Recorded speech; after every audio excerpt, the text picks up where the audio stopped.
Spin.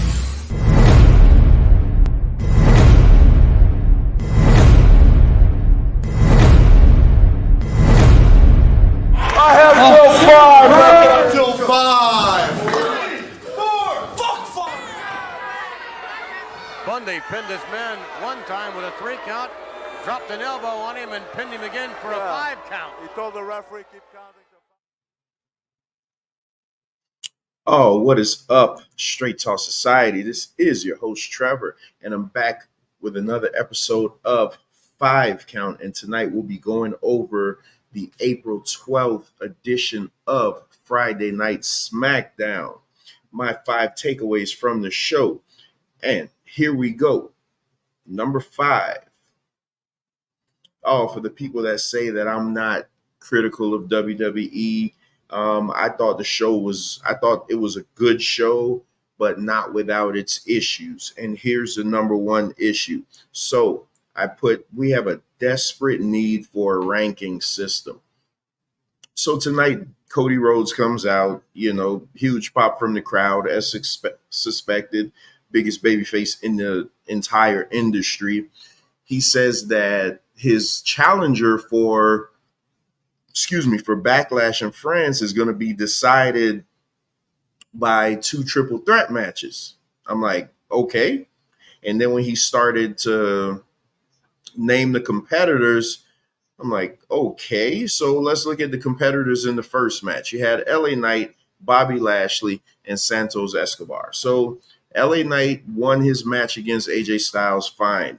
Bobby Lashley hadn't won a match in forever. Bobby Lashley won a 6-man street fight at WrestleMania.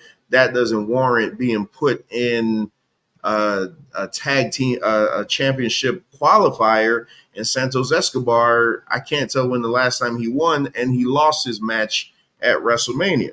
So the need for a ranking system in WWE is a glaring need, just because you need to know who's next up. If there was a ranking system where you went by wins and losses, then you could easily slide somebody into that number one contendership part.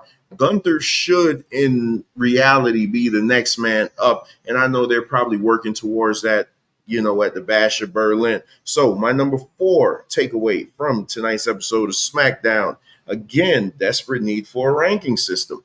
The second of the triple threat matches was Kevin Owens, who lost in the triple threat U.S. title match at WrestleMania versus Rey Mysterio. He did win his tag match at WrestleMania versus AJ Styles, who lost his match against LA Knight.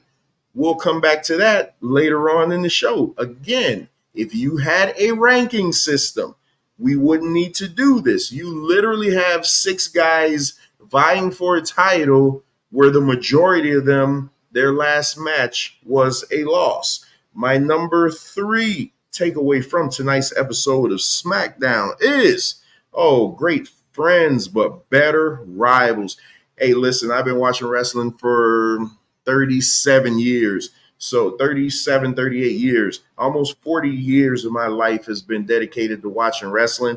If a blind man can see what's happening here. So tonight you have Chelsea Green and Piper Niven. I thought that was really weird showing up on SmackDown, especially when you have the draft coming in a few weeks.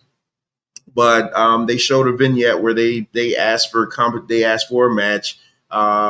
Nick Aldis said, "I'll give you somebody," and I knew when he said that what time it was. Jade Cargill's music hits, and then Bianca Belair. I mean, if you go back to NER wrestling reality shows, I said this is exactly what's going to happen. They're going to be a tag team. I would not be surprised if they win the tag titles at Backlash, and then it's going to eventually play to the split of what's getting ready to come up. And I think that Bianca Belair is going to be the one that does the turn, because Jade is coming in, taking all her spotlight, taking all her shine, and Bianca is going to just snap and be like, oh man, I'm tired of being this smiley baby face, and now this new person's coming in, and you guys are just discarding me like an old car. So just be sure to look out for that, and remember who you heard say that first.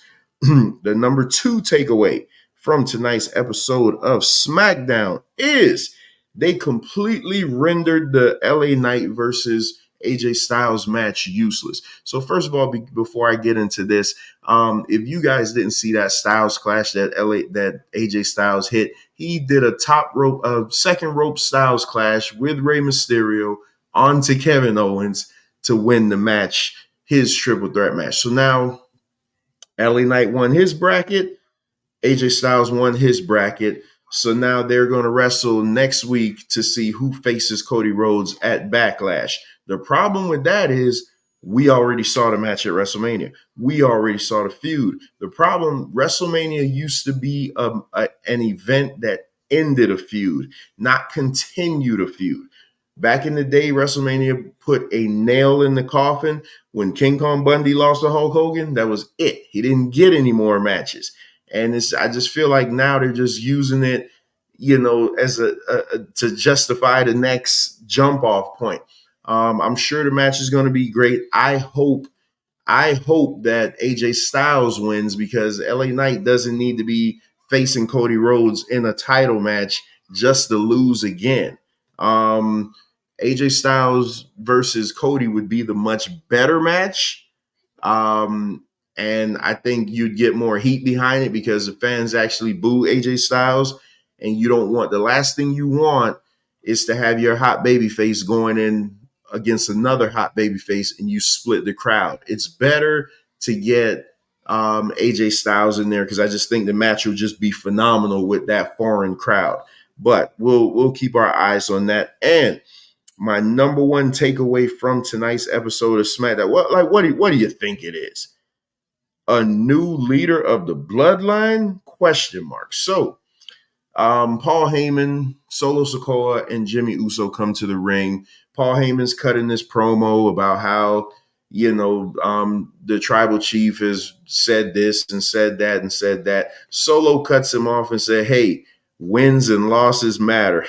Very funny coming from the WWE, considering the fact Solo hadn't won a match since he beat John Cena in Saudi Arabia. And now we got 6 men fighting for a shot to face the champion, where 4 of them just are coming off of losses. So that was real funny hearing him say that. But nevertheless, he goes into this impassioned promo, wins and losses matter, and I need to fix things. He goes up to Jimmy Uso. Jimmy's squaring up with him. He hugs Jimmy and telling him that he loves him and things like that. And all of a sudden, a hooded man comes out of the crowd, and the rumors are true. Tama Tonga has signed with WWE, and he is the newest member of the Bloodline. They basically beat the brakes off of Jimmy Uso. He's done. They're probably going to write him off for a while. He can take a break because he's literally been Roman's lackey for a year, so he could take a break, go learn a new hold. But what I am more interested in, remember, after WrestleMania 14, Shawn Michaels lost the title to Stone Cold Steve Austin. What happened the following night? Triple H came out and basically said, hey, you dropped the ball. I'm the new leader of DX. That's when Sean Waltman came in, and over the time, the New Age Outlaws joined. And then you had the reformation of DX. What this seems like to me is Roman lost because you remember in the whole buildup to this, Solo never talked. He always gave Roman this look. Like he was just like, man, you better not mess up. And even in the main event, he kept yelling at Roman, finish it, finish it, finish it, to a point where Roman was like, I am. So the fact that's going to play into this story huge. I am so interested into this because we know Jacob Fatu is signed, so I wouldn't be surprised if he makes his debut probably at Backlash in some capacity.